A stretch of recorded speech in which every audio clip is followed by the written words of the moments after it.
Welcome to another episode of The Road Less Traveled. I'm your host, Evan Drisner, and today I have a guest that I saw speak a while ago and was intrigued, inspired, so I wanted to bring you on, Don Pagoda from Par Auto Body. Thanks for being our guest. Oh, thank you, Evan. Thanks for having me. So part of your story that was intriguing to me was the theme. So the theme that you've learned through your career, and it's been in different places, was, now that you're a leader and a partner in Par Auto Body, was empathy, which was intriguing to me because lots of business leaders, you don't hear them talk about empathy. They'll talk process, they'll talk lessons learned on mistakes they made, but not in terms of character development or being able to relate with their staff and their customers. And I remember the first part of it where you really started learning about empathy was a gentleman you worked with and you couldn't figure out what was going on. Why don't you share that story a bit? I sure will, yep. I was new to the people side of it. I could handle myself technology-wise with a paint gun, and I gravitated to shop foreman. Very new. Was this at Par? This was at Dodge City. Okay. Yep. And to hit the ground running in the morning, a shop foreman's job is to make them as profitable as they can be, to make the shop as profitable as it can be. And one way was to get there early and clean the shop out and get vehicles aligned in the stalls and everything. So if you imagine a February day like we've just had, It was very cold, I recall. There was nobody in the place. It's about 6:45 in the morning on a Monday, and I hit the overhead door and I start taking vehicles out. And about the fourth or fifth one, the man door in the alley opens, and I hear the clank, and it's Dennis comes in, and morning, and he doesn't say a word, doesn't look at me, no eye contact, no verbal words, anything. Says, he must not have heard me. Next day, same drill, 6:45, I move about 5 or 6 cars out, and the door opens of the alley, and man door closes, and in walks Dennis, and this time I'm sure he heard me. As I went towards him and said, "Good morning, how you doing?" And there was just more or less an inaudible grunt, which was a little out of character for him. I know he's not the most outgoing person, and maybe not a morning guy, but I kind of was, and it bothered me a bit. So I would ask a few other people, "What's up with Dennis? Like, who put sunshine up his nose, you know?" And I noticed he's a little bit more miserable. So the next day, same thing. And if it was cold outside, it was cold inside. So if you imagine in a 10,000 square foot facility, 2 grown men, and I would approach him and say good morning, and there was very, very little contact with me. So I did only what I knew at the time was I would spread that around to other people I worked with, other people that Dennis worked with. And what's the matter with him? I don't know. And we'd start talking about it, right? And it was more or less gossiping, conjecture, and so on. So I went to Tom, who was my superior at the time, and a man I have great respect for. And I said to him, Dennis has been miserable all week, and I don't know if it's the jobs I'm giving him or I get here early and he just doesn't seem to appreciate anything, and he's just miserable. So he gave me some advice. And why don't you just go ask him? Oh, miserable member. What? Go ask him? That's the advice, which was great advice, which was silly, right? But did I say I was kind of new to it? Well, and that's the thing. Like sometimes the most impactful things as a leader are the simplest, and you almost overthink it. And were you were recently promoted, right? Yep. So were you before that a peer of Dennis? I was a tradesman right alongside. So he was a repair technician, and I was the refinish technician. Okay, so so you're in your head, you're thinking what does he not like that I got this promotion? What's going on? You're thinking it. Tom goes, go ask him. Go ask him. Which now I look back on as, so simple. But that weekend, it bothered me. Something I'm doing, maybe some jobs that I gave him, something I've done to really anger him. And I practiced at home in front of a mirror, I'll be honest with you. It was new stuff for me. And role played, and that morning, the cold spell continued, both inside and out. And I said, I asked him, confronted him, and says, "It's just not the same, man. What did I do? What's up?" Yeah. And he just looked at me and goes, "Come here." And we went up top, and when we called the Cactus Lounge, we went up top, and he opened up. And with tears in his eyes, that man opened up about some things that I was not privileged to previous, nor did I even think about asking. It had nothing to do with work. It had nothing to do with me. It had everything to do with some family stuff that he was dealing with that, if I only knew. Yeah, of course. Yeah, if I only knew. So that was my first. I didn't even know what that word was at the time, Evan, was empathy. Yeah. That's what I was feeling. 'Cause I was a family guy too, and we had kids. His kids were just 2 or 3 years older than my 3 kids, and his kids were just a little bit older. Yeah. Mine were younger. So I could empathize with him. Mm-hmm. Yeah. Yeah, it's funny. Like, I've done enough of these interviews to see people, though ideally you'd love to have personal life and professional life separated, they intertwine. And if something at home isn't right, or you're stressed out, or there's some sickness, or just some family issues, Yeah. you bring that baggage in. I remember reading, I love football, like football, it's my favorite sport, but I also just love sport biographies. And I remember when Lombardi first, I think he was coaching the Giants, if I remember this correctly. And he had all of these great guys, and he was this young guy, and he was coaching, doing everything out of the textbook, and not going anywhere. The team was not accepting him. And finally he went up to like the 2 star guys and said, "Look, what am I doing wrong?" And that was the beginning of his legacy, because he was willing to listen and empathize with his team and figure out what he can tweak to get a better response, and the response you need. You need your team to be supportive and on board with you. After that, that relationship that we have is still incredibly strong and much different, much closer than it ever was before. But we have this male ego, Yeah. and we have this bravado that we feel we must uphold. But honestly, and I look back on that takes a great deal of courage from that man to be so vulnerable with another human being, especially a guy. Yeah, right? absolutely. Yeah, it's sad, but it's true. Yeah. So, and then I remember you did that story, and I loved how you presented, because you had 3 different examples throughout your career that have really impacted you and really cemented the belief in the power of empathy. And if I remember correctly, the second one that you brought about was you were in a totally different, you were working in a totally different place, but the empathy was still a lesson you learned in a totally different environment. Yeah. And that was about, no, it wasn't a mum. We'll just tell the story. I don't need to. I will, yeah, you bet. I found myself working at a church, of all places. I love working with youth, and I was the youth director. And we were finishing off the year strong. It was about this time of year in May or so. And I had been up front and telling all of the youth, especially the young ladies, this is going to be a great event.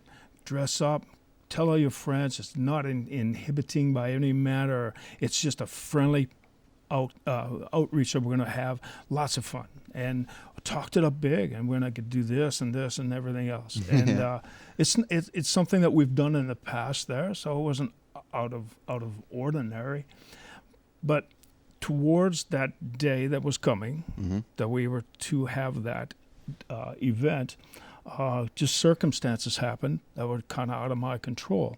Some strong leaders, through no fault of their own, had to back away with education and school and illness, all kinds of stuff. But no big deal. I'll get up early, and my mom and dad taught me, roll up your sleeves and get her done, right? Yeah, and that's not uncommon in a leadership role where out of circumstances beyond your control happen, right? Yeah.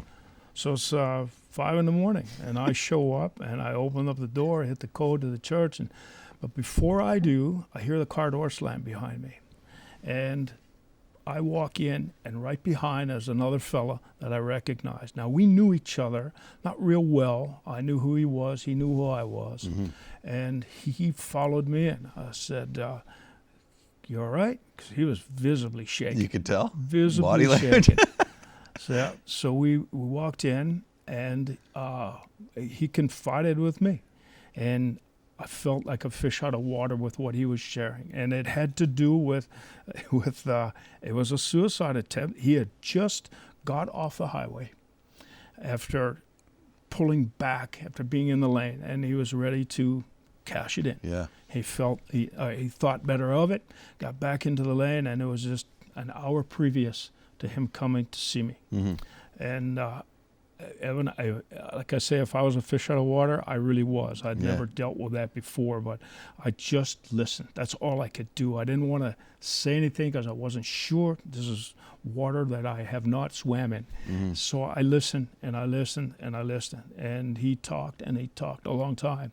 So I made a couple calls, and I got some good professional help. I think I steered him in the right direction, I believe. But that whole day was spent dealing with that regular major situation. Mm-hmm. Needless to say, there's only so much time in the day to do some things. And that event that evening was not, it was a breath of what it was advertised to be. Mm-hmm. It just one of those things that happened. So the next day, we tried to make it work as best we could, but the next day I was confronted by a angry parent, and she said, you did this and this, and it didn't happen, and she was upset. Now, I don't blame her. Mm-hmm. I don't blame her. It just didn't happen. And I just said, I looked at her as she was upset, and I just said, oh man, if you only knew, if you only knew.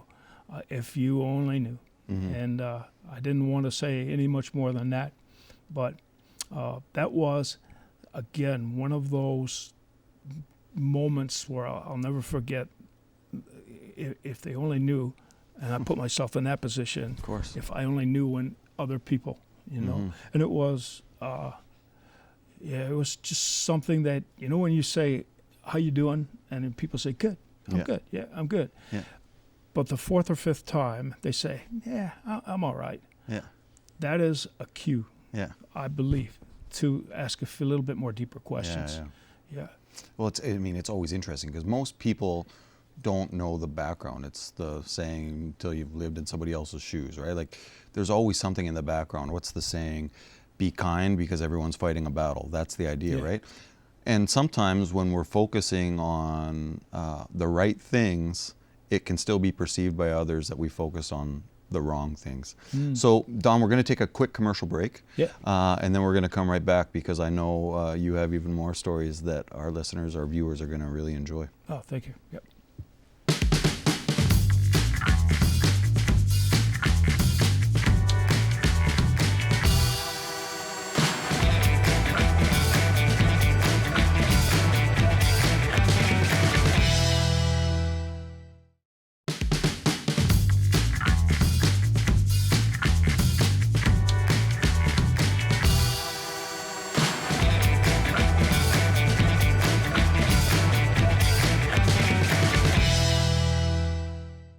Welcome back. I'm with my guest on Pagoda, not only one of the partners of Par Auto Body, but a rugby legend in Saskatoon.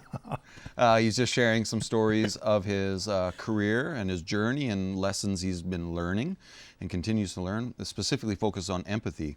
And you were just talking about how you were working at a church and somebody had a very strong personal issue that almost led to suicide. Your focus on that situation and helping that person through that process affected some of the quality of work on other ends, and you dealt with that. But you remembered now that just was another reminder to always be aware of people and how they're feeling, right? So now that you're in Par, you've been working with Par for a while, you have not a similar story, but it is in the sense that there's always something bigger going on. Yeah. And I know because Par has done service on my vehicle, you guys go way above and beyond. So when you told this story, I was very intrigued just because I know a few of the partners, I know how the business has been founded and been on people. But why don't you share the story you shared about the lady's car and the family? Yes. It was several years ago. And I remember, and if I'm being very open and transparent with you, once you walk through the door, I had judgment in my own eyes. She was there. I felt for a struggle, a battle, and quite demanding. Which can't be uncommon, right? When you're in a service industry, a lot of times people are bad at it. So customers almost come in with an angst, like they're going to be taken advantage of, or they're not going to be taken care of. Especially in collision, nobody wants to be there. That's true, because they didn't want to be. Yeah, it's an accident. Yeah, nobody wants to be there.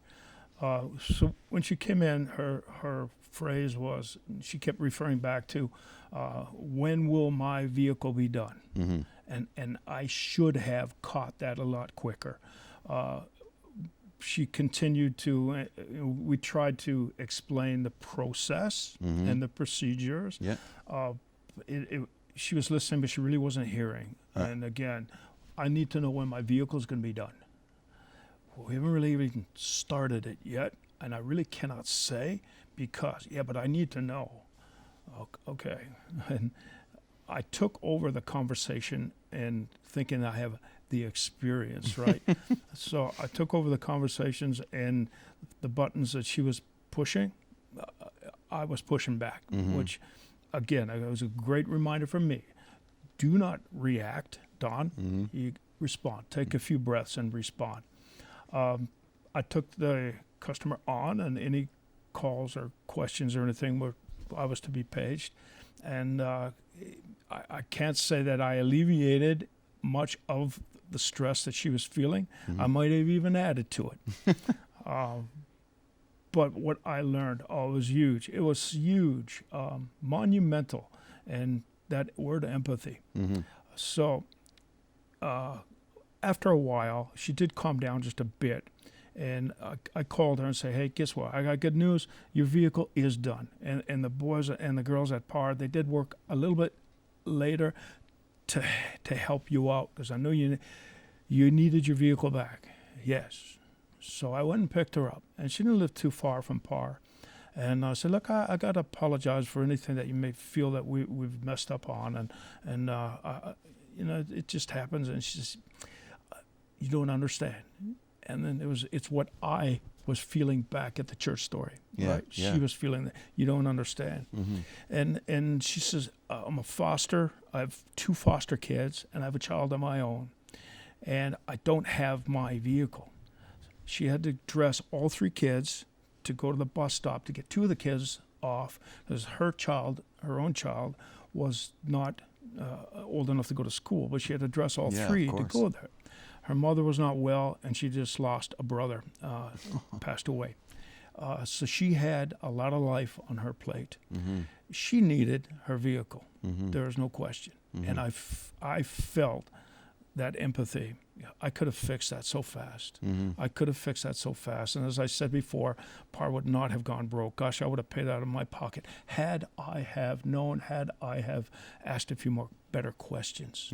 So when I hear some people come in with a little bit of I'm going to say attitude, but when they're a little bit distraught, we try very hard to just take a breath or two and respond and not react, and be a lot more empathetic. And it usually, honestly, it turns out pretty darn good, because those relationships with those people that I just talked about are strong. Strong. And she remains a customer to this day, and we see her and many other people in those situations in an entirely different light. Yeah.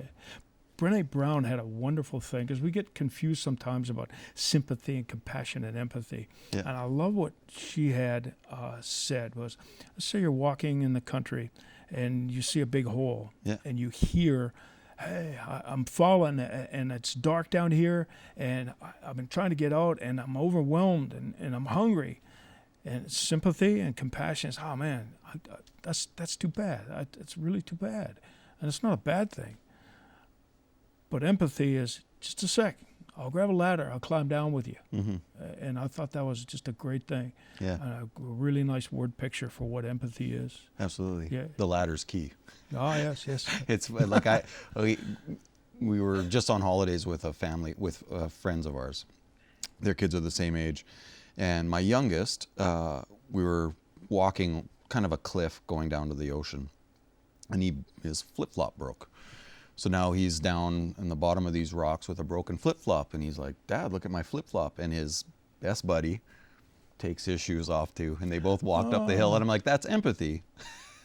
But maybe a piggyback would have been more effective or something, because now we just had two kids torturing their feet all the way up. Yeah, it's interesting to me, because part of the reason we've done this show is where people end up isn't where they started. And it's usually not a straight road getting there. Like you started in, did you start in the auto body industry? Was that your first job? You know, my brothers were a couple months short of founding members of the Dragons Rod and Custom Club. Okay. And I grew up on Avenue K with some of the coolest vehicles around me. Yeah. That, unbeknownst to everybody, these were like collectibles, Corvettes and GTOs and 62 Chevys, all kinds of cool things. And we grew up in the auto body trade, but I did some other things here and there. And I'm back at par. It's been 13 years now. Yeah. Yeah. So, but I mean, and then in the middle there, you went and worked at a church. But it's funny how you can go from service industry to a not-for-profit, then eventually become one of the partners at an auto body shop, and how those stories intertwine to make you who you are today. The lessons you've learned make you the leader you are today.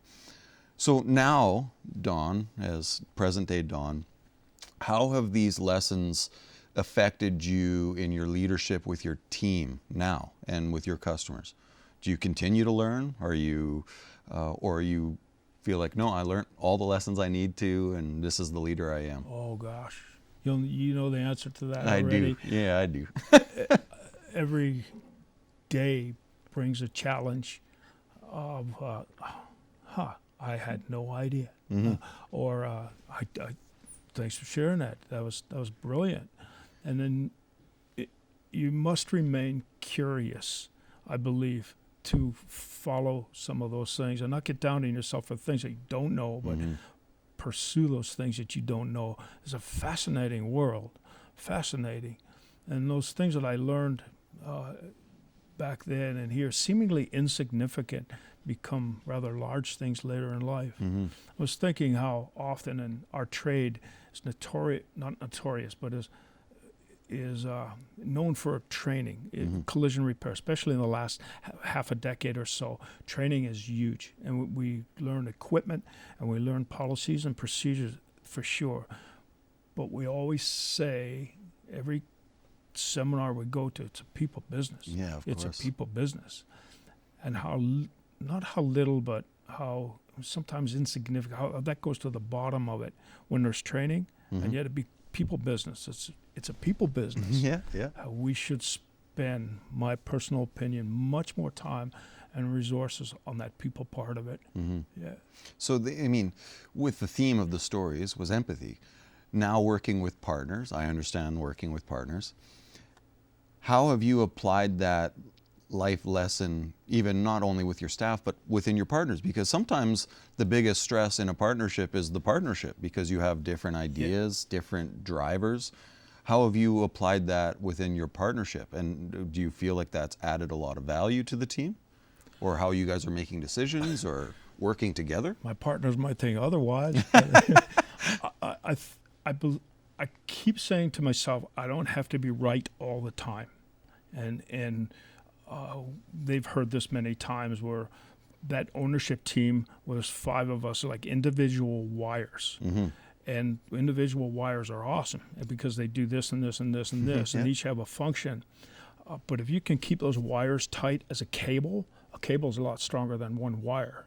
So my team that I have as leaders all have different abilities and strengths and weaknesses.